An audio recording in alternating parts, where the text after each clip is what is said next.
नमो सिद्धेभ्यः। ओम नमो सिद्धेभ्यः। ओम नमो सिद्धेभ्यः। ऋषभ अजित संभव अभिनंदन सुमति पद्म सुपार्श जिनराज चंद्र पुष्प शीतल श्रेयांस श्रीनिवास पूज्य पूजित जनराज शीतल श्रेयांस वास पूज्य पूजित जनराज विमल अनंत धर्म जस उज्ज्वल शांति कुंतु अरमल्य मनाय मुनि सुव्रत नमिने मिनाथ वर्धमान पद नमन कराय।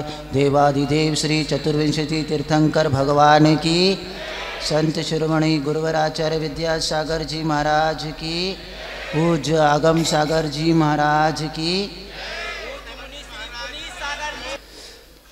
बहुत अच्छा प्रसंग है। 5वां दिन है लगभग, आज विधान का प्रारंभ हो गया है और आप बड़े आनंद से इसको मना रहे हैं, इसका आनंद ले रहे हैं और भक्ति में भाव विभोर हो करके। 6वां दिन है, हाँ ठीक है, 6वां दिन है, आज 6वां दिन है। बहुत अच्छा। तो मैं यह कह रहा था, इस भक्ति से आप जिस प्रकार ओतप्रोत हो रहे हैं, ऐसे ही गुरुदेव ने जो इस बुंदेलखंड में आकर के अपना झंडा लगाया, तब से ऐसे बुंदेलखंड वालों के वारे और न्यारे हो गए। यदि वह इस धरा पर नहीं आते तो शायद ही हमें ऐसा आनंद का क्षण उपलब्ध हो पाता था क्या? नहीं हो पाता। गुरुदेव के महान उपकार रहे जो उन्होंने आकर के हम लोगों का इस भक्ति में मन लगाने का कार्य करवाया और अभी भी कर रहे हैं। गुरुदेव जिस समय कटनी नगरी में थे, बहुत पुरानी घटना है। उस समय उस कटनी में आचार्य श्री थे और 3-4 शुल्लक जी थे। कटनी में पहुंचते ही गुरुदेव को मलेरिया नाम का बुखार आ गया। ऐसा तीव्र ज्वर था कि वे 107-108 डिग्री टेम्परेचर में बिल्कुल पड़े रहते थे और उसी अवस्था में वे कभी कभी पंडित जी जगमोहन लाल जी की वाणी का लाभ भी लेते थे और उनकी शंका का भी निरसन करते थे। ऐसे तीव्र ज्वर की अवस्था में भी उन्होंने अपने उपयोग को स्थिर बनाने का पूरा पुरुषार्थ किया। एक समय ऐसा आया कि इतनी तीव्र वेदना थी बुखार की और उस वेदना में आचार्य महाराज जी को ऐसा लगा कि अब यह जीवन बचना मुश्किल है, इस जीवन को बचाया नहीं जा सकता है, अब प्राण निकलने वाले हैं। उस क्षण में आचार्य गुरुदेव ने, पंडित जी निकट बैठे थे, पंडित जी आचार्य महाराज के अनन्य भक्त थे और उन्होंने आचार्य श्री ने पंडित जी से कहा, सुनो पंडित जी, अब आगे से मुझे आचार्य नहीं कहना, मैंने आचार्य पद छोड़ दिया है, मुझे अब मेरे इस प्राण का कोई भरोसा नहीं है, इसलिए मुझे आगे से आचार्य नहीं कहना। अब ऐसे जैसे ही आचार्य जी ने ऐसा बोल दिया, पंडित जी घबरा गए। पर यदि वे घबरा जाते, ज़्यादा घबरा जाते तो हालत और बिगड़ जाती। उन्होंने आचार्य जी को डांट दिया, कैसे वही की बात कर रहे हो आप, कुछ नहीं होगा आपको, हम बैठे हैं यहाँ पर, हम आपके लिए बिल्कुल पूरा प्रबंध करेंगे। आचार्य जी कहते सब प्रकार की दवाई चला दी है, सब कुछ हो चुका है पंडित जी, अब इस प्राणों का कोई भरोसा नहीं है। मैं जो अनुभव कर रहा हूँ पीड़ा, वह तो यही बता रही है कि अब मैं नहीं बचूंगा। ऐसा वार्तालाप पूरा हो गया और उसके पश्चात पंडित जी भी दुखी हो करके वहां से निकल पड़े। घर जाकर के पत्नी से कहते हैं कि हालत बहुत खराब है आचार्य श्री की, क्या किया जाए कुछ समझ में नहीं आ रहा। सब प्रकार के वैद्यों को बुला लिया, फिर भी आचार्य महाराज ठीक नहीं हो रहे, पता नहीं क्या हो रहा है। और सोच सोच में फिर उन्होंने किसी नए वैद्य को बुलाया और वो वैद्य जी आए और वैद्य जी आकर आचार्य जी को देखते और कहते हाँ दवाई लेनी पड़ेंगे। कैसे दवाई दूँ आप लोगों को? दवाई खाना नहीं है, भोजन करना नहीं है, एक टाइम खाओगे कैसे होगा? क्या दवाई लिख के दूँ मैं आपको? ठीक तो हो जाओगे पर मैं कौन सी दवाई दूँ? वो गर्म हो गए वैद्य भी। फिर जैसे तैसे वैद्य ने नाड़ी देख करके कुछ दवाई आचार्य महाराज की चलाने के लिए दे दी और गुरुदेव ने गुरु का नाम लेकर के उसी बिस्तर के ऊपर लेटे रहे। सब दवाई का प्रतिबंध हो गया और पता नहीं क्या गुरुदेव का पुण्य था, वो दवाई आचार्य श्री के लिए काम कर गई।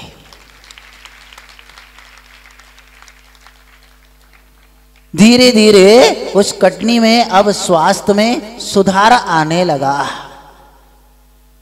थोड़ा ही सुधार आया नहीं कि आचार्य श्री ने कमंडल और पिच्छी उठाई और सीधे कुंडलपुर रवाना हो गए। अब जिस माहौल में रहते थे उस माहौल में आचार्य जी के साथ और भी शुल्लक जी थे। वे शुल्लक जी भी उस घेरे में आ गए, उनको भी उस मलेरिया ने में घेर लिया। उसमें सबसे ज़्यादा हालत खराब हुई तो पूज्य निर्यापक श्रवण समय सागर महाराज जी की, उनकी भी हालत बहुत ज़्यादा खराब थी। तो आचार्य जी ने कहा हाँ 2 शुल्लक जी यही रखे, रुक जाओ, बाकी मेरे साथ चलो। और 2 शुल्लक जी आचार्य जी के साथ कुंडलपुर निकल गए। तो मैं ये बता रहा हूँ कि उस ऐसी विकट अवस्था में भी उन गुरुदेव ने अपने मन को संभाल के रखा और अपना पुरुषार्थ करके अपने उस आत्म तत्व की ओर दृष्टि रख के उस कष्ट को सहन किया। और जैसे सहन किया धीरे धीरे उस दवाई के प्रभाव से वे ठीक होकर कुंडलपुर तक पहुंच गए। ऐसा साहस मैं चाहता हूं कि आप सब लोगों के अंदर आ जाए। आप सब लोग अपने उस कष्ट को ऐसे शांति से सहन करना सीख जाए। मुनि महाराज से अपन क्या सीखे? तो किस प्रकार कष्ट को सहन करते हैं उसका कण भी अपने पास आ जाए, ऐसी भावना हमेशा देख करके बनाना चाहिए।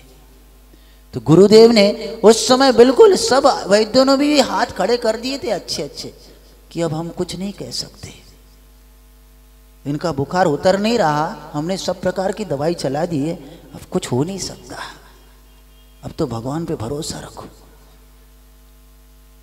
और इसलिए गुरुदेव ने कहा मुझे आप आचार्य मत कहो, मैंने आचार्य पद छोड़ दिया है। पर पंडित जी हारे नहीं, उन्होंने थोड़ा पुरुषार्थ किया और धीरे धीरे आचार्य महाराज ठीक हो गए। ये सब दृश्य जब हमने सुना पढ़ा तब हमें भी बहुत अच्छा लगा कि देखिए एक साधक ने अपने जीवन में कितने कष्ट सहन किए।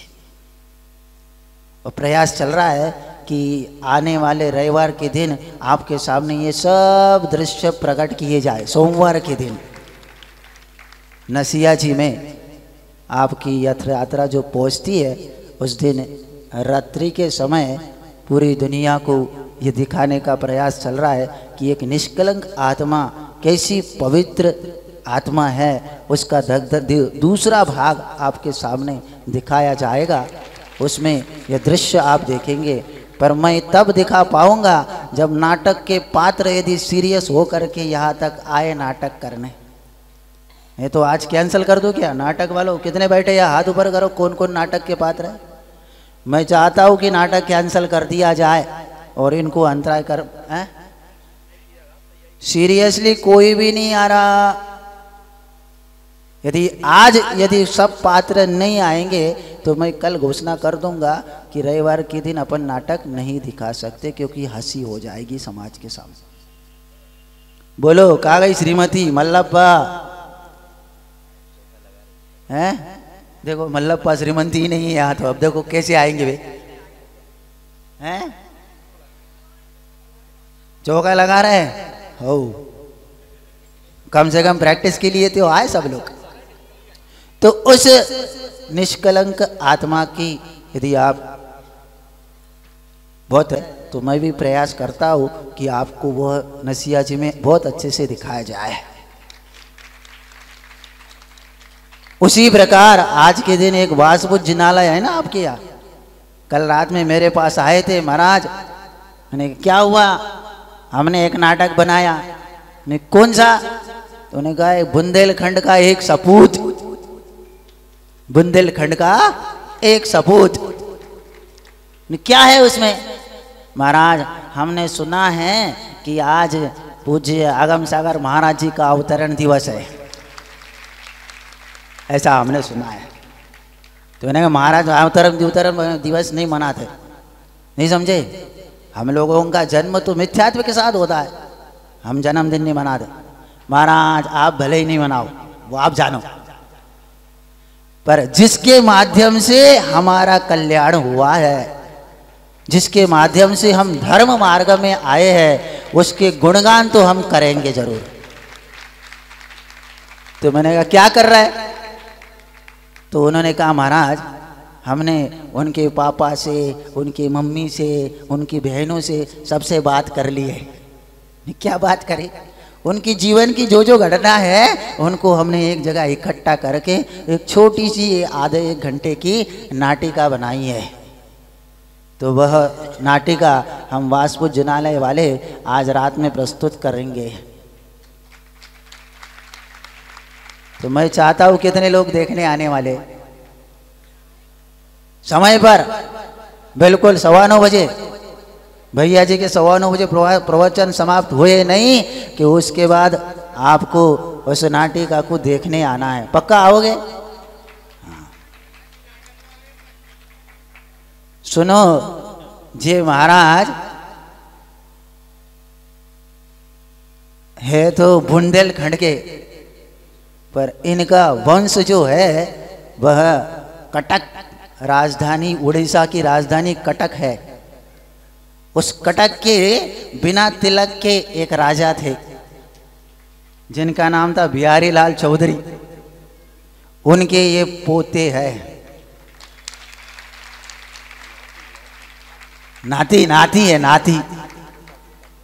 वे बिना तिलक के राजा थे, मतलब मंजू सामान्य सबसे बात करके हाँ इनको राजा बना दिया जाए, हाँ इनका नेचर अच्छा है, इनको राजा, आज से ये राजा घोषित होते हैं। ऐसे वे राजा के ये पोती है। इनके जीवन में इनका जन्म तो मंडी वामोरा नाम के गांव में हुआ था। और ऐसे ये राजकुमार, आप मुनि बनने के बाद तो इनको जानते होंगे, पर इनको मैं ब्रह्मचर्य अवस्था से जानता हूँ। हम लोगों को आचार्य महाराज ने बिना वारा खबर करवाई थी सबको घर पे कि आपको सब लोगों को बिना वारा आना है। हम सब लोग पहुंच रहे थे धीरे धीरे।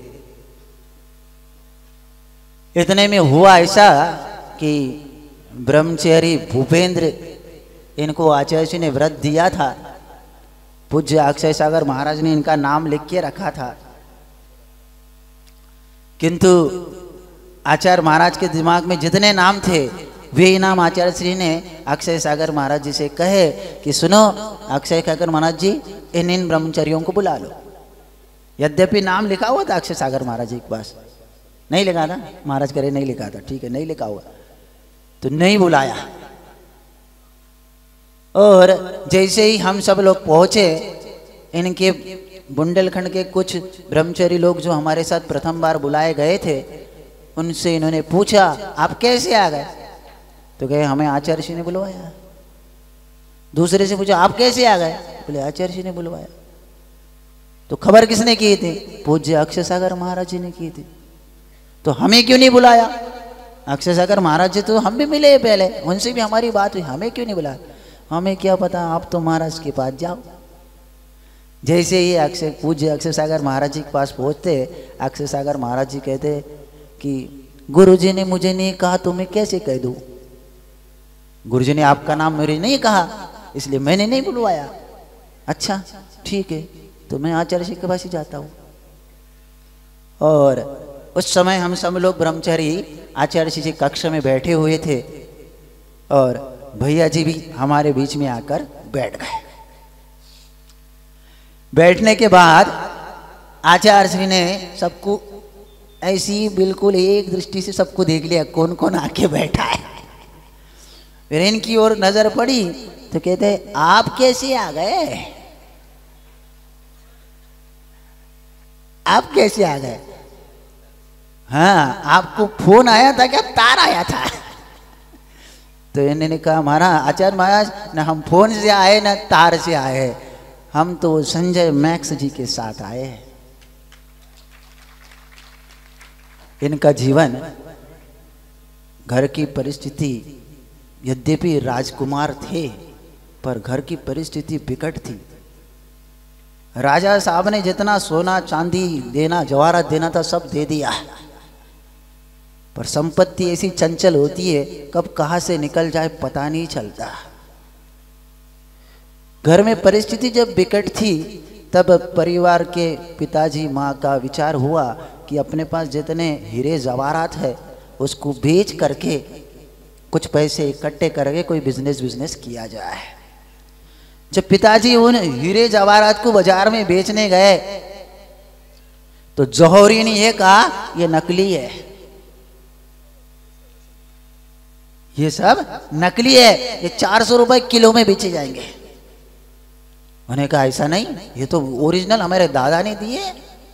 नहीं, उन्होंने कहा ये सब नकली है, कोई काम के नहीं।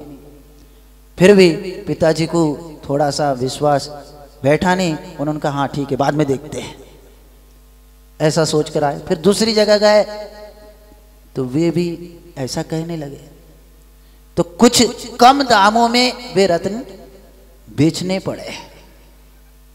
जब उनके भाइयों से बात की कि आपके पास भी हीरे जवाहरात बंटवारे में आए थे और हम लोगों को इन जवाहरात वालों ने ऐसा ऐसा कहा, आपकी क्या राय है? तो बोले हमारे तो हजारों रुपए में बेचे गए। तो पिताजी को लगा अरे अपन तो घाटे के सौदे में अटक गए। तो पिताजी ये सोच करके शांत हो गए, तेज कर्म का उदय है तो सोना भी मिट्टी बन जाता है तो हीरे ओरिजिनल, पर जोहरी था, उसने उसको नकली कह के खरीद लिया। पाप कर्म के उदर में ऐसा होता है। धीरे धीरे पिताजी को सर्विस लग गई, वे LIC में सर्विस करने लग गए। 3 बच्चे थे, एक नंबर बड़ा था जिसका नाम हेमंत था, दूसरे भूपेंद्र थे और तीसरी एक बहन जी थी। ऐसे ये पांचों का जीवन अपना धीरे धीरे बढ़ने लगा। तो ये मंडी बामोरा छोड़कर फिर सर्विस बरेली में चले गए। बरेली नाम का गांव, 2-3 साल वहाँ रहे, वहाँ से ट्रांसफ़र होकर हरदा आ गए। तो इन्होंने अपना जीवन हरदा में ही पूरा जीवन बिताया। फिर बाद में M.Com करने के लिए वे इंदौर आए। तो घर में से इतना पैसा था नहीं, अब क्या करे? तो सोचने लगे स्वयं ही कि माँ बाप को कष्ट क्यों दिया जाए, अपन ही कुछ ट्यूशन ले करके उसके अपना पढ़ाई पूरी करेंगे। तो कुछ दिन तो चला, पर बाद में संजय मैक्स जी का इनके साथ संपर्क हो गया। तो संजय मैक्स जी ने कहा कि ठीक है आप हमारे यहाँ रहिएगा, हमारा अकाउंट का काम होता है, उस अकाउंट का काम करिएगा, पर आप हमारे यहाँ काम करने वाले न होकर आप हमारे एक भाई कहलाओगे। आप प्रतिदिन हमारे घर में हम सब पूरे परिवार को स्वाध्याय कराएंगे। और ये प्रतिदिन शाम को उनको स्वाध्याय कराते थे। वैसे तो ये इनके घर में इनको माँ है, इनकी दादी वगैरह कहती सुनो इसके चक्कर में मत आओ, वो बहुत बातें करता है, वो बातें करने में बहुत माहिर है, ऐसी दादी भी कहती थी। तो ऐसे फिर संजय मैक्स की क्या रहते, एक दिन संजय मैक्स जी आचार्य महाराज के दर्शन करने बीनावाड़ा पहुंच रहे थे। तो इन्होंने भैया जी से कहा भैया जी चलो आप भी। तो उन्होंने कहा नहीं अभी तो होके आया हूँ, मैं नहीं आता हूँ, आप चले जाओ। उन्होंने कहा चलो खाली गाड़ी जा रही है तो चलो। उन्होंने कहा नहीं आप हो आओ। उन्होंने कहा चलो ना भैया जी हम चल रहे तो चलो, क्या बात हो गई। तो ज़बरदस्ती चले गए। और उसी समय ब्रह्मचर्यों को आचार्य जी ने बुलाया था। फिर वहाँ जैसे आचार्य जी ने पूछा आप तार से आए या फोन से आए, तो उन्होंने कहा संजय मैक्स जी के साथ आए। अच्छा आप उनके साथ आए हो, हाँ ठीक ठीक ठीक। तो फिर इन्होंने आचार्य जी से कहा आचार्य महाराज मैं आपको एक बात बताना चाहता हूँ। आचार्य जी ने कहा सुनाओ क्या कहना चाहते हो। तो उन्होंने आचार्य जी के लिए एक संस्मरण सुनाया, स्वप्न। तो वो स्वप्न मैं कहूंगा उनसे कि वे अपने मुख से ही आपसे कहे कि आचार्य महाराज को आपने कौन सा सपना सुनाया। तो फिर उसके बाद वो सपना सुनने के बाद आचार्य ने भी आशीर्वाद दे दिया, हाँ ठीक है आप इन्हीं के साथ बैठी हो। और हमारे साथ उनकी भी भर्ती हो गई। ऐसे पहले बैच में हम 15 लोग थे। फिर धीरे धीरे संघ में सब व्यवस्थित चलने लगा। जब दीक्षा की बात आई तो दीक्षा के लिए पहले से हम सब लोग ब्रह्मचर्य आचार्य जी को श्रीफल तो चढ़ा ही रहे थे। और इनका नेचर ऐसा था कि संघ के हमारे साथ लगभग हम 33 ब्रह्मचारी थे। 33 दीक्षा होने तक पहले ग्रुप में 15, फिर 2-4 और हो गए, 2-4 और हो गए, 2-4 और, आखिरी तक हम लोग 33 ब्रह्मचारी बने। पर इनका नेचर ऐसा था कि 33 में एक भी ऐसा नहीं था जो इनको नहीं चाहता था। सब लोगों से इनकी खूब अच्छी पटती रहती थी। और आचार्य श्री का विशेष आशीर्वाद रहा तो आचार्य श्री ने दीक्षा दे दी। जब दीक्षा के बाद दीक्षा के ऊपर प्रवचन की बात आई, जब सबके सामने माइक लगे, पहले वीर सागर जी के पास, फिर क्षीर सागर जी के पास, फिर धीर सागर जी के पास, फिर आए उपशम प्रशम, फिर 6 नंबर पे आगम सागर जी के पास जब माइक आया तो इन्होंने खूब अच्छा किया। तो आचार्य जी कहते सुनो ये तुम इतने बड़े प्रवचनकार हो, मुझे पता ही नहीं था।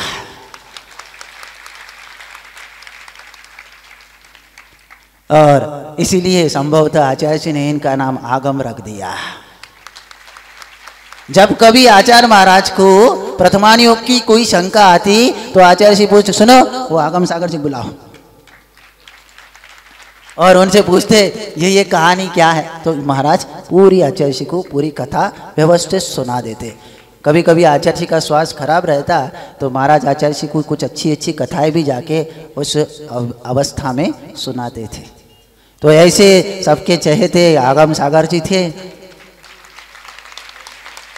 और अभी भी आपके गुना वालों के तो होने ही चाहिए, नहीं है?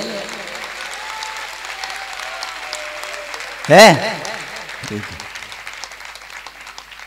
तो ऐसे पूज्य आजम सागर जी महाराज, हम लोगों का जब विहार होना था तो सबसे पहले पूज्य सहज सागर जी को आचार्य महाराज ने बुलाया। सुनो महाराज, इन महाराज को बुला ले आओ। मैं भगवान के देव वंदना कर रहा था तो महाराज मेरे पास आए, सहज सागर जी आचार्य से बुला रहे। मैंने कहा बोले पता नहीं। तो अधूरी वंदना छोड़ करके जल्दी जल्दी आचार्य जी के पास पहुंच गया।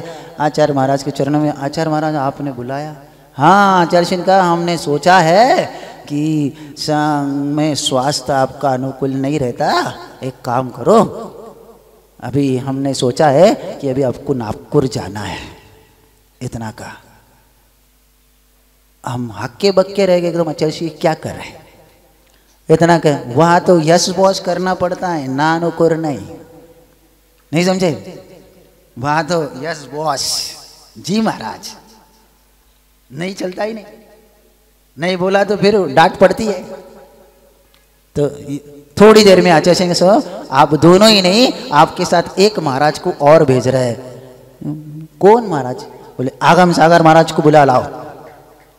और इतने में आगम सागर महाराज को हम लोग सहज सागर जी बुलाने गए और जी महाराज आ गए। तो ऐसा लगा ठीक है भैया, अपन बड़े तो बनना नहीं, बड़े बनने में बहुत खतरा होता है।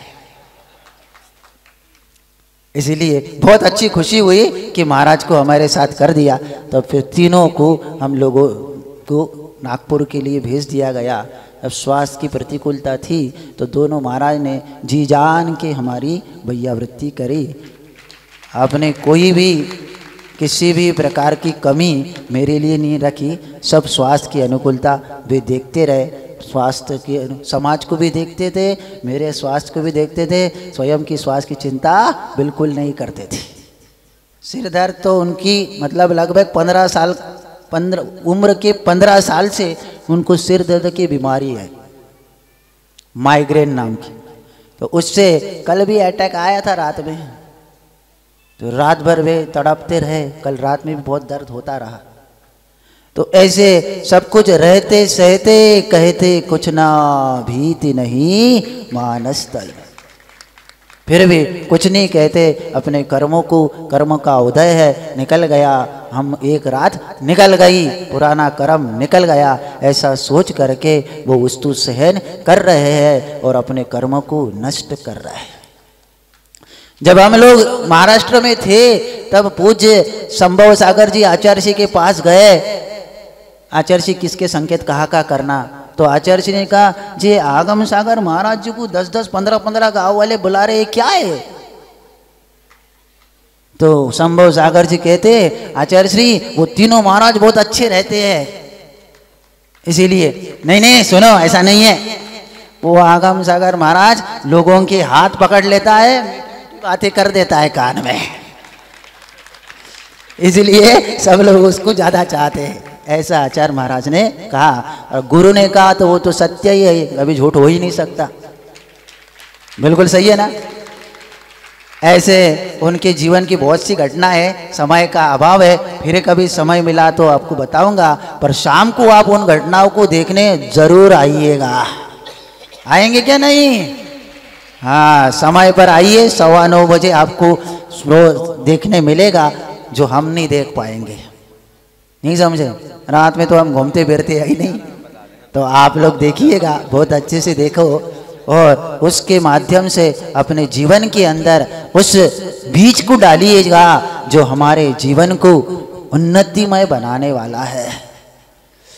झूमेंगे, नाचेंगे, गाएंगे, ऐश करेंगे, ये तो बहुत हो गया, अनंत काल तक करते आए।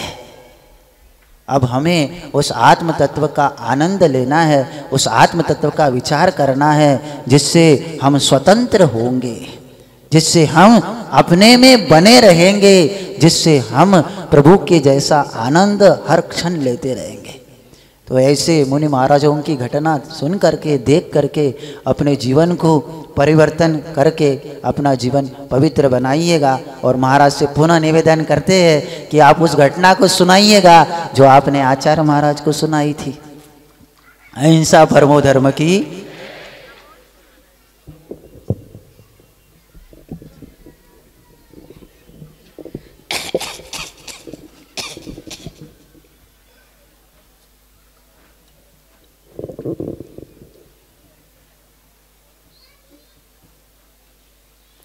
ओम नमः शितेभ्यः, ओम नमः शितेभ्यः, ओम नमः शितेभ्यः।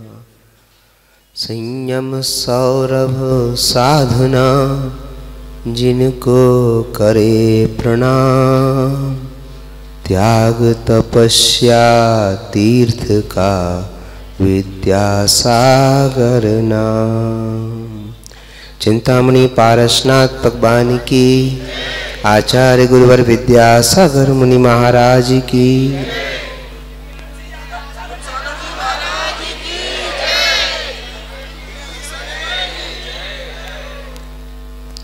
आज जितने भी लोग द्रव्य लेकर आए हैं, ये लोग बहुत बहुत दोनों मुनि महाराज के आशीर्वाद के पात्र हैं। हमारा मन है, आज तो ये द्रव्य लेकर के आए हैं, लेकिन बचे हैं अब केवल 4 दिन। बचे हुए 4 दिन 16 के कपड़े पहन करके सारे के सारे जोड़े वाले आ जाए तो मुझे परम आनंद होगा। आ सकते हैं, ऐसी कोई बात नहीं। कल एक महिला ने अपने पति को कैसे मनाया सुनकर के बड़ा आश्चर्य हुआ। इस कली काल में इतनी प्यारी धर्मात्मा महिलाएं भी विद्यमान हैं। एक पत्नी ने अपने पति से कहा, आज तो भोजन बना दे रही हूं, कल भोजन भी नहीं बनाऊंगी। आज तो मैं भोजन बना दे रही हूं, कल भोजन भी नहीं बनाऊंगी, और सुन लो, तुम यदि नहीं आए तो खाऊंगी भी नहीं। उसका पति अपनी पत्नी को बहुत प्रेम करता था। वे दोनों के दोनों आज यहाँ पर देखे, दोनों के दोनों मुस्कुराए। हमने दोनों से कहा, बच्चे 4 दिन भी आना। उन्होंने हमें आंख से इशारा किया, आपकी आज्ञा सिरोधार्य है। सो गए क्या?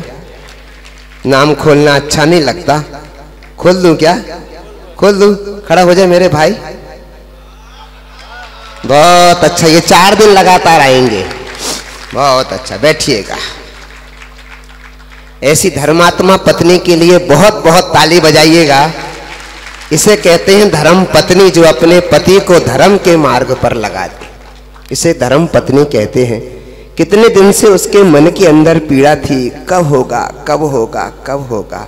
इधर जिन जिन के नहीं आ रहे वे भी ऐसी कसम खा ले तो जनता ने करिए पांडाल छोटो पड़ जा है। आइएगा। पूज्य मुनिवर पुनीत सागर जी मुनि महाराज ने गुरु का गुणगान किया है।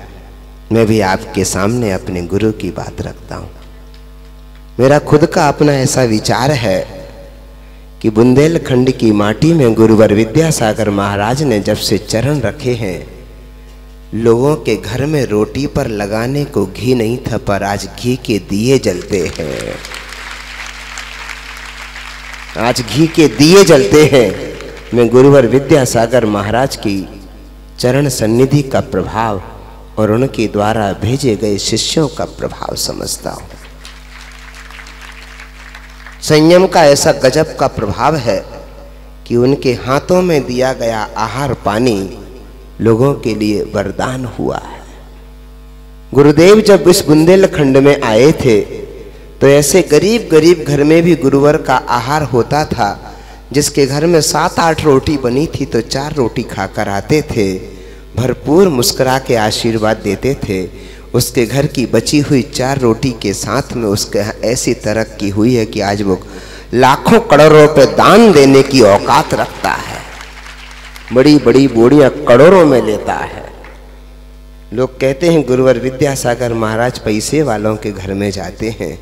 मैंने ये सोचा है कि उनके सानिध्य में आकर के लोग जब शुरुआत में उनके भक्त बने तब बहुत गरीब थे, लेकिन उनके सानिध्य में ऐसे परिवार भक्त पैसे वाले बन गए हैं कि उनके अपने पुराने भक्तों क्या उनको जाना ही पड़ता है।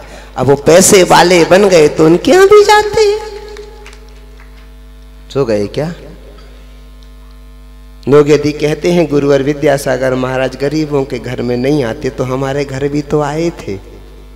सो गए? आज उनकी कृपा से सब व्यवस्था है। हम जिस घर में से दीक्षा होने को आ रहे थे उस वक्त घर में 2 कार थी। मेरा भाई कहता था प्लेन में घूम ले। मैंने कहा नहीं जाना। अरे तू चला जा। मैंने कहा नहीं जाना। दोनों कार थी पर दोनों कार में नहीं चलाता था। मैं सोचता था जब बैठ चलाने वाले तैयार है तो फिर मैं काहे को सीखूं चलाने के लिए। सो गए? मैंने देखा गुरुवर विद्यासागर मुनि महाराज के आशीर्वाद से दिन दूनी रात चौगनी तरक्की होती चली गई। इस बदन में, जिस बदन के साथ मैं बैठा हूँ, इस बदन में कहीं कहीं थोड़ी थोड़ी तकलीफ होती थी, कहीं ना कहीं से खून निकलता था। एक घाव ठीक होता था, दूसरा हो जाता था। ठंडी के दिनों में तो पूरा बदन फटता था। मैं कभी किसी के सामने कपड़ा उतार करके स्नान नहीं करता था। मैं सोचता था मुनि बनूंगा तो कैसे पब्लिक के बीच में रहूंगा, लेकिन गुरुवर महाराज का ऐसा आशीर्वाद फला कि एक काया कंचन सी काया हो गई। उन्हीं की कृपा है, उन्हीं का आशीर्वाद है, उन्हीं की तपस्या का प्रभाव है। धीरे धीरे गुरुवर के हाथ में जब पहला गिलास दिया था विहार करते हुए, उस वक्त जिस गांव में हम रहते थे, हरदा नाम के गांव में, वह विशालमती, विज्ञानमती, विद्युतमती जी का चातुर्मास होने को था। उन्होंने कहा आचार्य श्री से अनुमति लेकर के आओ। जब गुरुवर से आशीर्वाद लेने गया, अनुमति लेने गया, तब उस वक्त आशीर्वाद लेकर के आया और उसके बाद में उनका चातुर्मास होते होते गुरुवर के बाद 2 साल का व्रत लेकर के पिछी परिवर्तन हुआ जब माता जी का, तब संकल्प लेकर के आया। धीरे धीरे आना जाना बना रहा। एक बार अमरकंटक गया, ऐसे आना जाना बना रहा। माता पिता बहुत अच्छे थे, ज़्यादा परेशान नहीं करते थे, नानुकुर नहीं करते थे। थोड़ा बहुत तो सबको करते हैं, थोड़ा बहुत हमें भी करते थे, लेकिन ऐसे कोई ज़्यादा तूफानबाजी नहीं हुई कि हमें कुछ पीछे हटने का मौका मिलता। बहुत अच्छे धर्मात्मा लोग थे, इसलिए पूर्व जन्म का कोई पुण्य का उदय होगा कि इतने अच्छे माता पिता पाए और हमारा सब काम होता चला गया। और ऐसा होते होते एक दिन वह भी आया कि हम धीरे धीरे अपनी बात महाराज से कहा करते थे। अक्षय सागर महाराज से भी हमने कहा इसी रास्ते पर आना है, पर आचार्य महाराज बड़े निराले हैं, उनको जो पसंद आता है उनका तो अपने नाम लिखवा लेते हैं। ये जो भैया जी थे 14 पहले बार में 15 ब्रह्मचारी की भर्ती हुई थी, उस वक्त पुनीत सागर जी का नाम आ चुका था लिस्ट में, हमारा नाम नहीं था। हम तो दर्शन मात्र करने गए थे। जब हमने हमारे पहचान के हाथ टिपलिया के 2 महाराज हैं ना, विशाल सागर जी, विराट सागर जी, कपिल भैया, सैलू भैया, ये थोड़े पहचान के थे। हमने उनको पूछा आप कैसे आए? बोले महाराज ने बुलवाया। हमने कहा हमें नहीं बुलवाया, और बाकी बात तो महाराज कह चुके। हम आचार्य महाराज के कमरे में पहुँचे और कमरे में पहुँचते आचार्य से पूछते हैं कैसे आए, फ़ोन से आए कि तार से आए?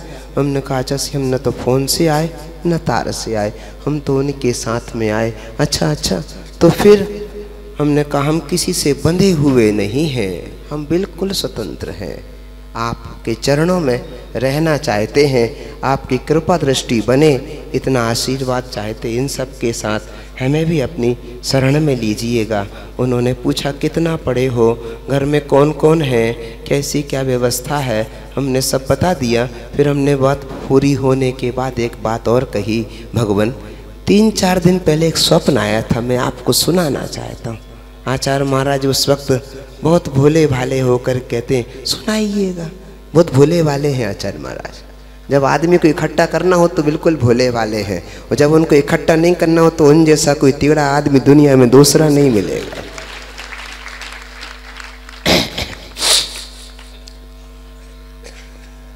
अब उसके बाद में हमारे आचार्य महाराज ने मन देखा कि ये अच्छा है, पूरी बात सुनी। सुनते ही हमने कहा आचार्य महाराज मैंने 3-4-5 रोज पहले एक स्वप्न देखा है, आप कहीं से आए हैं और पैर धोकर खड़े हैं, और हम आपके पैर को गंधोदक को सिर पर लगा रहे हैं, और गंधोदक सिर पर लगाते हुए आपने मुझसे पूछा अभी तो आया था, इतनी जल्दी फिर से आ गया दर्शन करने को? अभी तो आया था, इतनी जल्दी फिर से आ गया दर्शन करने को? हमने कहा आचार्य श्री आप दीक्षा देने वाले हो ना, इसलिए आ गया।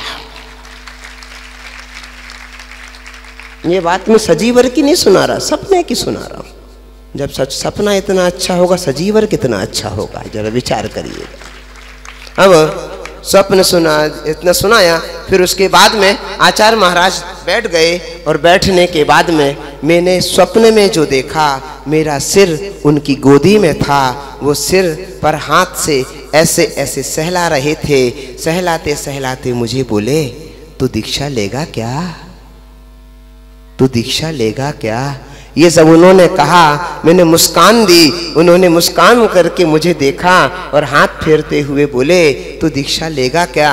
इतना करते ही मेरी नींद खुल गई। गुरुदेव मैं चाहता हूँ ये स्वप्न मेरा जल्दी जल्दी साकार हो जाए। आचार्य महाराज ने कहा जल्दी जल्दी नहीं, धीरे धीरे। और बस धीरे धीरे वह दिन आया, गुरुवर के कर कमलों से हम 25 ब्रह्मचारी तिलवारा घाट में नेमिनाथ भगवान की दीक्षा के दिन दीक्षित हुए। उस वक्त पुनीत सागर जी महाराज हमारे साथ में थे। 12 नंबर इनका था। अतुल सागर इनका नाम पहले अतुल भैया सुगंधी था। औरंगाबाद के गोल्ड मेडलिस्ट इंजीनियर थे और आचार्य महाराज ने इनका पुनीत सागर के नाम से पुकारा। वाकई ये पुनीत हृदय के धारी हैं, पवित्र हृदय के धारी हैं। अपने पास आए हुए व्यक्ति को पवित्र बनाने का पुरुषार्थ करते हैं। हमारे पास साल भर में जितने भी प्रतिमाधारी बनते हैं वो सब इन्हीं की देन होती है। यही लोगों को प्रेरित करते हैं, तुम प्रतिमा लेओ, प्रतिमा लेओ, प्रतिमा लेओ। और अभी तक जितने भी प्रतिमाधारी बने हैं उन्हीं को ये इन्हीं की प्रेरणा से बने हैं और ये प्रतिमाओं को प्रेरित करते हैं और इतनी अच्छी प्रेरणा देते हैं कि लोगों के अंदर का पाप समाप्त होकर के लोग अपने मुक्ति की मंजिल की शुरुआत कर बैठते हैं। सो गए क्या? हमने पूछा ये गुनानगर है, प्रतिमाधारी इस बार मिलेंगे नहीं तो पीछे किसको दूंगा? बोले मैं तो आपको दे दूंगा, आप जिसको देना सो दे देना। मिल गए हैं, 2-3 मिल गए, घबराओ नहीं, घबराओ, 2-3 मिल गए। महाराज आपको हम भी ढूंढ रहे हैं, एक आध मिल जाए अच्छा सा। अभी हमने कहा इस पहले हर साल हम फार्म भरवाते हैं, लेकिन पिछली बार फार्म भरने का बहुत दंगा हो गया था। हमारा कौन सा नियम कम था, हम कौन से कम थे, हम कौन से कम थे। बने कि बाबा अगली बार फार्म आराम नहीं भरवाना अपने को। अब तो उनसे कहते हैं अपना अपना लेटर लिख कर ला के लाइएगा, हमको पसंद आएगा तो हम सिग्नेचर कर देंगे। ये मौसा शरीफ अली चढ़ा ले आएगा। अपने अपने नाम के साथ, अपने अपने नाम के साथ जो जो भी आपके नियम हो जमा कर दीजिए। हमारा विचार है जिस दिन भगवान यहाँ से विहार करें, हम नई पीछी के साथ यहाँ से विहार करें। ठीक है ना? सो गए? यहाँ पर वो एक सज्जन को ढूंढ रहा हूँ, वो कहाँ है? मयाना वाले थे।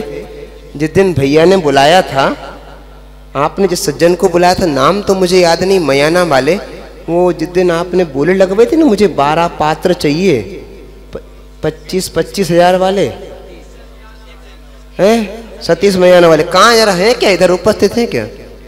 वो सज्जन इतना प्यारा सज्जन है, आपने तो बुलाया उसको 25,000 में, पर हमारे अध्यक्ष के कान में बेल बोल के चला गया मैं 51,000 रुपए दूंगा। जोरदार उसके सम्मान में ताली बजाइएगा। वो बोल करके गया मैं 51,000 रुपये दूंगा। मैं सोचता हूँ कहाँ गया? तुमने बुलाया नहीं पूजन उजन करने को? महापात्र बनाया था, बुलाया ही नहीं भैया जी, पीछे बैठे। हाँ उनको बुला लीजिएगा, कल से उनसे कहीं अंदर आइएगा। 51,000 रुपये की उन्होंने बोली ली है, वे महापात्र बनकर के यहाँ पर विराजमान होवे, ऐसा हमारा मन है। कल एक सज्जन मुझसे कह रहे थे महाराज, मैंने कहा बोलो। बोले महाराज आपका जादू कम पड़ गया। मैंने कहा बिल्कुल जादू है ही नहीं तो कहाँ से कम पड़ जाए? बोले नहीं जादू तो है। मैंने कैसे कम पड़ गया? वो कह रहा था कि शरद पूर्णिमा को आचार्य विद्यासागर महाराज का जब आपने जन्म दिवस के अवसर पर जुलूस निकलवाया तो 5,000 जनता रोड पर चल रही थी। मैंने उससे कहा सुन रहे, मेरे कहने पे नहीं चल रही थी, 17 जगह स्टॉल लगे थे खाने के, टन टन टन टन गोपाला।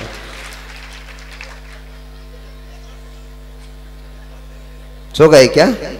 सो गए? बोले मैंने सही बोला गलत बोला? तुमने ताली वाली नहीं बजाई? कोई नहीं यार, बताओ यार। अब यहाँ पर कोई स्टॉल वगैरह लगी नहीं है तुम्हारे, क्या को पंडाल में लोग आएंगे? अब मैंने आज इनको तो मनाया भाई बगैर स्टॉल के आ जाओगे क्या? ओ द्रव्य लाने वाले, जिन व्यक्तियों ने अपने हाथ से द्रव्य लाया है, इनको भगवान की गरिमा का महिमा का अवश्य ध्यान है।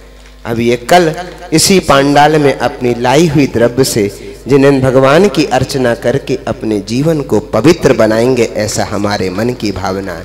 हमने सबके लिए हथकरघा के जितने कपड़े आए थे वो दीदी ने सबको बांट दिए, अब उनके पास बचे नहीं हैं। इसलिए हमारा कहना है आपके घर में जितने हो वे पहन के आ जाना, और नहीं हो तो फिर हम दूसरी व्यवस्था और बना देते हैं। यदि कम पड़े पीली सी तो हम बाजार से आपको दिलवाए देते हैं।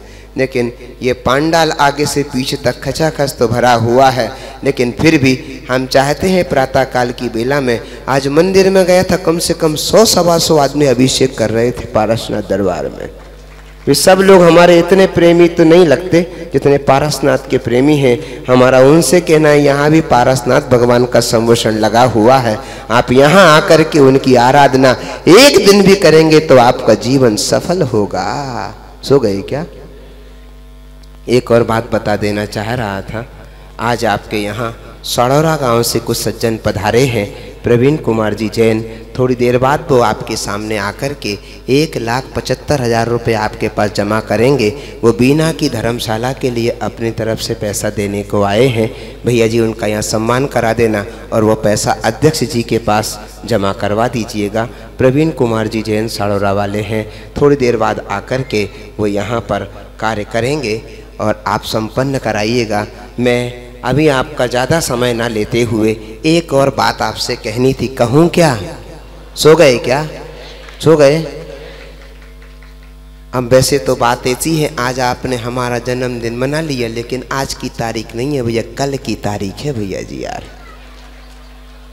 22 तारीख की रात नहीं हती, 23 तारीख की रात हती चाचा चौधरी। कछु बात नहीं, हमें तो तुम्हारा भलो हो तो रोज जन्मदिन मनाने में काय विकल्प है। हम तो रोज ही मना ले भैया। गुरु के गुणगान गाने में कोई विकल्प नहीं है। मेरी पूरी जिंदगी गुरु के गुणगान गाने में व्यतीत हो जाए, ऐसे मेरे जीवन के क्षण क्षण हो जाए, ऐसा मैं विचार करता हूँ। एक मन की और भावना है। हमारे पुनीत महाराज ने एक बहुत अच्छे काम के बारे में सोचा था, हम आपके सामने रखते हैं और हमें उम्मीद है हम अभी मुनि की बात कभी नहीं टालते, तो तुम भी मुनि की बात कभी नीचे नहीं ले जाना। गुरुवर ने इस गौशाला में विधान करने के लिए भेजा है और हमारे संजीव भैया परम जादूगर है, वो काम कर बैठता है जो किसी के हाथ में नहीं होता। ऐसे भैया ने इस गौशाला के लिए बहुत अच्छी बात कही थी। हमारा मन है इस गौशाला के चारों तरफ 24 तीर्थंकर भगवान की तपस्या वाले वृक्ष लगाए जाएं। जैसे आप देखिएगा, मैं जिस जगह पर बैठा हूँ ये भगवान का समूह शरण है। यहाँ पर जो तीर्थंकर बैठे हैं इसके ऊपर एक वृक्ष लगा है। दिख रहा क्या? दिख रहा कि नहीं दिख रहा? दिख रहा कि नहीं दिख रहा? ये 8 प्रातिहार में एक प्रातिहार्य होता है। जिस वृक्ष के नीचे बैठ कर के भगवान तपस्या करते हैं, वही वृक्ष उनके केवल ज्ञान होने के बाद अशोक वृक्ष कहलाता है। उसका शोक, उसकी कष्ट, उसकी पीड़ा समाप्त हो जाती है। आने वाले समय में इस स्थान पर चारों तरफ हरियाली होवेगी और वृक्ष जो लगेंगे, उस वृक्ष के आगे एक चबूतरा बनेगा। उस चबूतरे के ऊपर बैठ कर के कोई भी श्रावक आके सुबह शाम संध्या कालीन बेला में सामायिक करना चाहेगा तो उस पर स्थान पर उस वृक्ष के नीचे बैठ कर के वह उस प्रकार ध्यान करने की भावना करेगा। हे भगवान, जैसे इस वृक्ष के नीचे बैठ कर के संभवनाथ भगवान को केवल ज्ञान हुआ तो मुक्ति का लाभ हुआ, ऐसे भी प्रभु आपके गुणगान गाते हुए मुझे भी इसी वृक्ष के नीचे बैठ कर के केवल ज्ञान का लाभ हो, समूह शरण का लाभ हो, भक्ति करने का लाभ हो, ऐसा वह माला फेर करके अपना पुण्य कमा सकता है। मुझे केवल आज 24 वृक्ष के 24 पात्र चाहिए। है राशि आप बता रहे? ठीक है, आप ही बताइए भैया। हम तो इतना चाहते हैं, आज के दिन केवल 24 आदमी चाहिए। हमारे मुनि महाराज की बात खाली ना जाए। यदि आप बाकी मुझे गिफ्ट देना चाहते हैं, नहीं देना चाहते, नहीं देना चाहते भैया, जो नाम राशि बता देवे वो राशि, हाँ 24 नाम ले लीजिएगा। वृक्ष लगाने का कार्यक्रम कल होगा, वृक्ष लगाने का कार्यक्रम कल होवेगा, अथवा हम मुहूर्त बताएंगे, उस वक्त मुहूर्त में वृक्ष लगेगा। तैयारी भी है। हाँ हाँ ठीक है, देखते हैं आज या कल में हम जैसा व्यवस्था बन जाए वैसे करिएगा। हाँ भैया जी, आज अपनी बात को गुरु महाराज को प्रणाम करता हूँ। हे गुरुवर, तुम्हारी कृपा से सब काम हो रहा है, करते हैं आप, मेरा नाम हो रहा है। हे गुरुवर, आपकी कृपा दृष्टि ऐसी ही हम पर बनी रहे। इन्हीं मंगल भावनाओं के साथ जल्दी करिए भैया जी, मैं 2 मिनट बैठा हूँ। बस एक शब्द बोल रहा, मात्र आपको 50 रुपए दिन 1 साल तक दे दो, 21,000 रुपए लगभग होंगे और उसमें हमारा एक वृक्ष लग जाएगा। और उस एक वृक्ष के माध्यम से जिनकी भावना हो, जैसा कि महाराज श्री ने कहा है 2 मिनट का समय, हमारे बीच में राजेश पाटनी ऊपर आते जाइए, 24 व्यक्ति ऊपर आते जाइएगा एक साथ। बैठते जाओ, वहां नाम लिख करके से भैया बैठना है। संयोजक बांसुपूज्य मंदिर के संजय कुमार जी जैन ने बिना धर्मशाला के लिए 51,000 रुपए राशि देने की घोषणा की। समान जोरदार ताली बजाइएगा। 51,000 रुपए की राशि घोषणा की संयोजक संजय जैन जी समूह के सम्मान में जोरदार ताली बजाइएगा। भैया ऐसी अव्यवस्था के साथ नहीं भैया, अपने स्थान पर बैठे रहिएगा। कार्यकर्ताओं को बोलता हूँ सब लोग बैठ जाओ। पेन से जिनकी भावना है वो मंच पर। एक मिनट सुनिएगा। एक सज्जन यहाँ मंडल में बैठे हैं। सागर में जब हमने चातुर्मास किया था तो उनके परिवार ने पिछी लेने का सौभाग्य प्राप्त किया था। यद्यपि सागर में ये परिवार सोनगढ़ी परिवार कहलाता है, पर 4 महीने हमारे पास प्रतिदिन आते थे। उनके ये सज्जन, उनके उस घर के एक पुत्र गुना में ही सर्विस करते थे। मुझे गुना में अभी मिले। मैंने उनसे कहा इस मंडल में आपको कहा मंडल विधान में कार्यक्रम में आपको विधान में खड़ा होना है।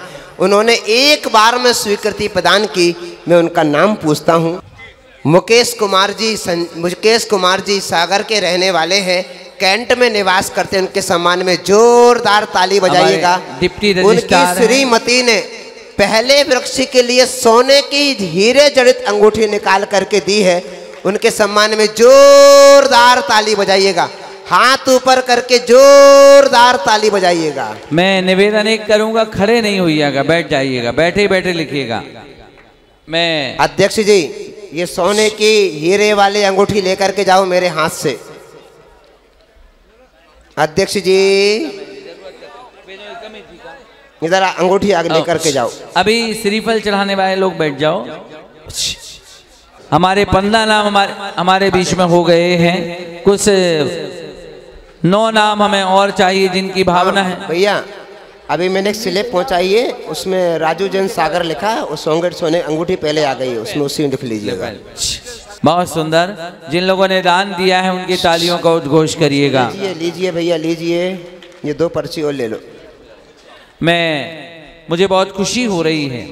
मात्र एक वृक्ष लगाना कितनी बड़ी बात है। वो वृक्ष हमेशा इन पशुओं के लिए ऑक्सीजन देगा, आपके घर में सुख शांति और समृद्धि देगा और यहाँ की खुशहाली को बढ़ाएगा और 24 तीर्थंकर के प्रतीक बनेंगे। मात्र 21,000 रुपए की राशि आपको देना है। जिनकी भावना हो वो जल्दी से 1-2 लोगों को नीचे भेज दो। लगभग हमारे 20 नाम हो गए हैं। अभी हमारे 10 नाम 12 नाम की जरूरत और है। अगर 12 की जगह 10 नाम और बाकी रह गए। अभी हमारे 38 नाम लगभग हमारे बीच में आ गए हैं। 10 बब्बे जीव और ऐसे भाव बना लो। हमारे पास तो पैसे नहीं तो पूरे हम ही अपनी ओर से लगवाते। तुम्हारे पास हैं तो उनका उपयोग करिएगा। और कोई बब्बे जी में भैया नीचे संपत्ति प्रदान की है, वो अध्यक्ष जी के लिए वह राशि दे रहे हैं। अब मैं नामों की घोषणा कर रहा हूँ। मैं नामों की घोषणा करूं तब तक हमारे पास में 8 नाम और आ जावे, हमारी कमी रह ना जावे। अध्यक्ष जी थोड़ी और मेहनत करिएगा, 8 नाम और लाइएगा। चलिएगा। मैं बहुत सुंदर 8 की जगह 7 नाम और दे दीजिएगा जिनकी भावना हो। श्रीफल नहीं चढ़वाऊंगा, आपको वहीं खड़ा कर होना है और महाराज जी को और भगवान को प्रणाम करके बैठते चले जाना है। पर घोषणा करूं उसके पहले 6 नाम और चाह रहा हूं, 5 नाम और चाह रहा हूं। बहुत सुंदर। अब पूरे 48 तो हो गए। अगर 108 कर दो तो सोने में सुहागा। अरे भाई हम जो उठे हम महाराज 72 और 74 नाम हमारे पास हुए हैं। 25 और 8 इतने और चाहिए। कल और परसों में दे देना। खड़े हो जाएं सभी लोग। अभिनंदन भगवान की। बोल भाई राजेश। संभव ना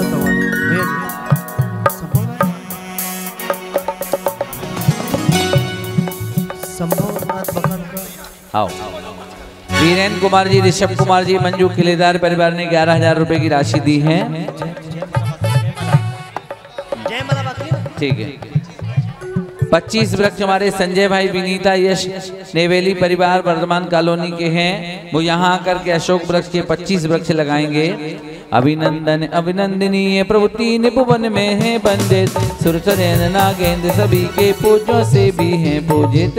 यश की सुंदर जिन यश की गाथा सुंदर भगवान शरण बिहारी आया हूँ, हृदय बीज पर स्थापन करके भक्ति सुमन ले आया हूँ। ओम नीम श्री अभिनंदन जिनेन्द्र अत्र अवतर उत्तर संभूषण दिया वानन अतिष्ठाता स्थापना मात्रम शनि भवभूषण सनदे करना आया मूड बना में मोही। अभिनंदन नाते आज दास शरण में आया, आत्म शांति पाने को भगवान ने वचन सुना। ओम अभिनंदन जिनेन्द्र निवेदम निरपाम के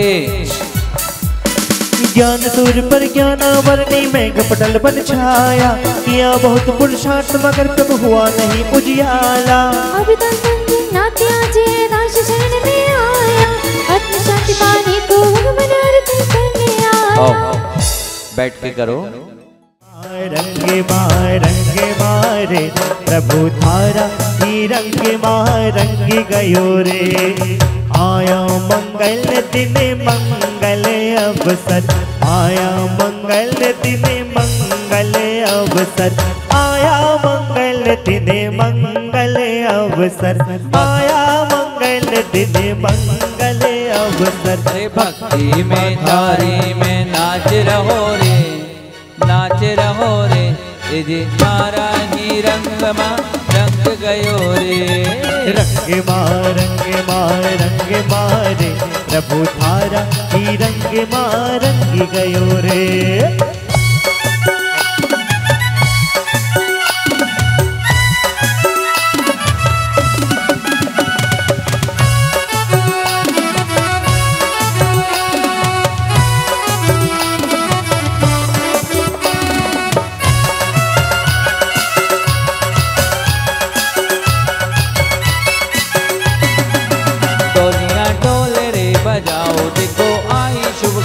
ढोलीडा ढोल रे बजाओ देखो आई शुभ घड़ी। आचार्य श्री जी, आचार्य श्री जी, आचार्य श्री जी, आचार्य श्री जी, विधान की तो शान है मुनि आगम सागर जी। विधान की है शान मुनि आगम सागर जी। मुनि आगम सागर जी, मुनि पुनीत सागर जी, नगर की तो शान है निष्कंप सागर जी। निष्कंप सागर जी, अरे गुणे सागर जी, अरे नगरी की शान है सुदत्त सागर जी। नगरी की शान है सुदत्त सागर जी।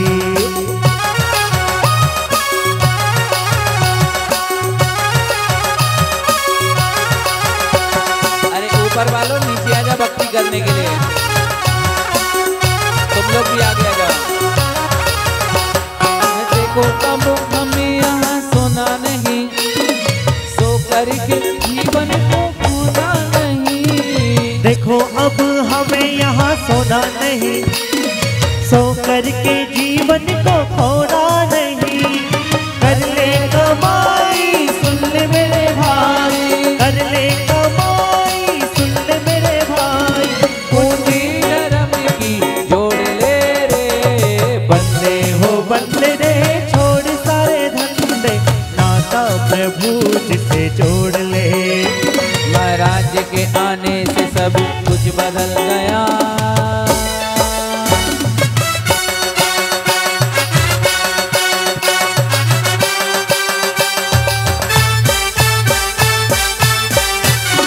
महाराज के आने से सब कुछ बदल गया। गुना नगर में ये गुलाब फिर से खिल गया।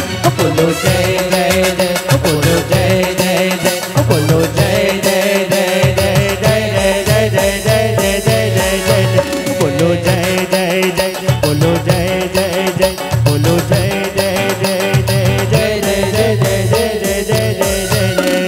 लघु भाषे नमस्ते वीतराग परमेश नमस्ते, नगर अयोध्या रतन वरस्त तीन ज्ञान धरनाथ नमस्ते, मधुवासी मदार्थ नमस्ते, जन्मित्र ओंकारनाथ नमस्ते, बहु अल्पारण्य परिग्रह से ही मनुज गति के मोक्ष नमस्ते, जब चतुर्गति दे नमस्ते, चतुर्गति दुख दूर नमस्ते, आराधन धारी नमस्ते,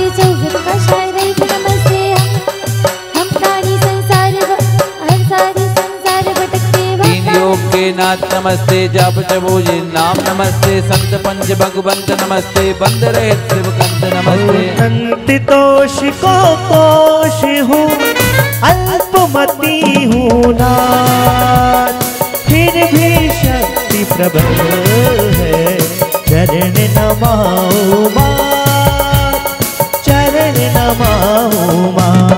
ओम ह्रीं श्री अभिनंदना जिनेन्द्राय नर्गपत प्राप्त अर्घम निरुपाम के फल पाया जिनवाणी में सुनता हूँ, पुण्य कर्म फल से सर्गों में जाकर फिर से लौटा हूँ। सुमत सुमत अवतार जनेश्वर मुझ पर करुणा कर देना, भव कानन में मन कषाय करके मैंने निज को धर्मी मान लिया, कर्म शत्रु को दूर किया, ना स्वात्म का ना ध्यान दिया। सुमति सुमति दातार जनेश्वर मुझ पर करुणा कर देना, भव कानन में नाथ अकेला अपने पास बुला लेना। ओम सुमति नाथ धूपम निर्पामीति की अभिलाषा में ओ नाथ आपने शिव फल पाया जिनवाणी में सुनता हूँ, पुण्य कर्म फल से स्वर्गों में जाकर फिर से लौटा हूँ।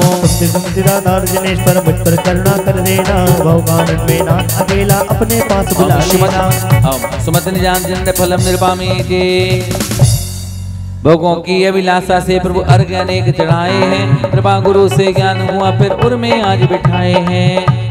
सुमति सुमति दातार जनेश्वर मुझ पर करुणा कर देना, भव कानन में नाथ अकेला अपने पास बुला लेना। सुमति नाथ जिनेन्द्राय नर्गपत प्राप्त अर्घम निरुपाम के ओम।